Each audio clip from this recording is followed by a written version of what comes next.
Imagine taking the dirt and dust you just kind of swept off your kitchen floor, throwing it into a box, and, pouring out premium liquid fuel for your car. Right. I mean, it sounds like complete magic. Yeah, exactly. But, well, today's deep dive is about doing exactly that, just on the scale of an entire forest. So welcome in.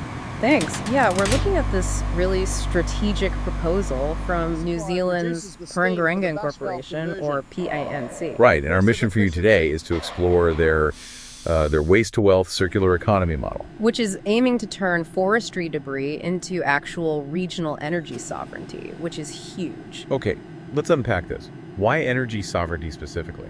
Well, the stakes are incredibly high. New Zealand is sort of at this vulnerable end of the line for global supply chains. Right, like with oil prices constantly shifting around due to overseas instability. Exactly. So this project is strictly domestic. For PNC, it's really about Tino Rangatiratanga, which means true sovereignty. So they're insulating the Northland region from those global fuel shocks. Yeah, literally fueling their own survival using the land they already manage. But to get that kind of independence, you obviously need fuel.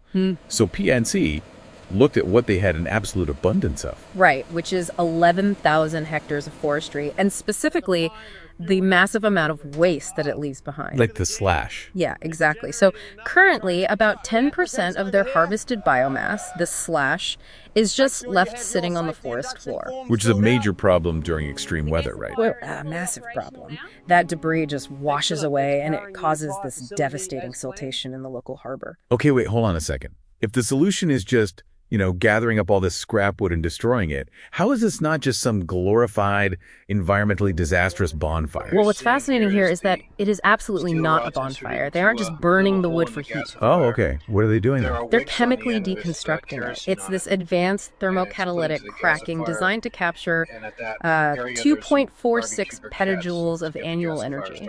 Thermocatalytic cracking. Right. How do you destroy wood without actually burning it? By using extreme heat in a totally oxygen-deprived environment. So instead of combusting, the intense heat forces the actual molecules of the wood to just snap apart into raw gas. Wow. And they use a specific machine for that, right? Yeah, it's a proprietary linear gasifier. It has a specialized hearth made of a nickel-chromium alloy, and it runs at like 800 to 1,000 degrees Celsius. That is insanely hot. It really is. And the nickel actually acts as a catalyst, aggressively breaking down those stubborn, long-chain wood tars into clean carbon monoxide and hydrogen gas. Okay, so step one, break the solid wood down into raw gas. But then they have to wash it. Right. As the scorching hot gas exits, it's forced through what they call a water marble scrubber. Which is literally water and glass marbles. Basically, yeah. Imagine a curtain of water falling over a bed of glass marbles. It rapidly quenches the gas and physically traps heavy metals. So the metals get pulled safely into the water stream.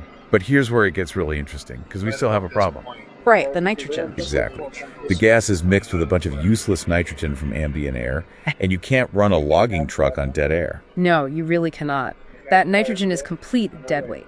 So to fix that, they pass the mixture through a Sabatier reactor. Which injects it over nickel pellets, right? Yes, which triggers a reaction merging the carbon monoxide and hydrogen into a single high-energy molecule, which is methane. Okay, but now we just have methane gas mixed with nitrogen gas. How do they actually separate those two?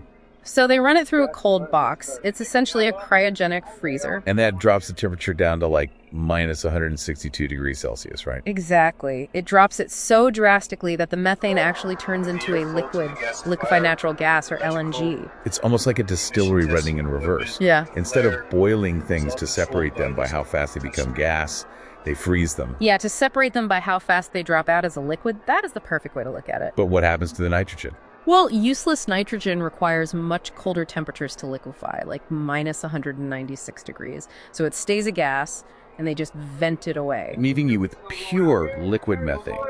And it's so dense, it gives their local logging trucks the exact same range as diesel. Right, which is incredible. But, the craziest part of this waste-to-wealth setup is it doesn't even stop at the liquid fuel. Oh, yeah, the literal waste left over from the gasifier is actually another high-value asset. Yes, the ash. Because of that intense chemical process, the ash is packed with calcium and magnesium. So it acts as a fast-acting lime fertilizer for local farms. Exactly, and it saves them over $330,000 annually at scale. Wow. Plus, they're actively integrating industrial hemp into the forest estate, right? Yeah, to really speed up the whole cycle. Hemp grows incredibly fast. We're talking rapid biomass in just 90 to 120 days. Right, and it sequesters 15 tons of CO2 per hectare while it grows. It just creates this beautiful biocircular synergy. It really does. You have the mineral ash feeding the soil, that soil grows the hemp, and then the hemp feeds right back into the gasifier. To make more fuel and electricity for their microgrid. So what does this all mean for you? Well, it means true resilience requires looking at your local nuisance waste as your greatest potential asset. Think back to those floor sweepings we talked about at the very start. Exactly. I mean, if a single regional incorporation can use these modular chemical skids to transform storm risk, wood debris, and hemp into a completely independent multi-million-dollar fuel and microgrid network. Wait, sorry, it just changes the way you look at industrial byproducts entirely. Oh, absolutely. Which leaves you with this to mull over. If they can do all that, what waste in your own local industries is secretly a massive untapped energy reservoir just waiting for the right catalyst. Sequence engaged. We are analyzing a single source on New Zealand's Northland Flare Manuka honey ignition production. confirmed. Levels And our mission here is to uncover how they combine this sort of ancient rhythm of beekeeping with heavy-duty industrial engineering to create this really potent, sustainable superfood for you.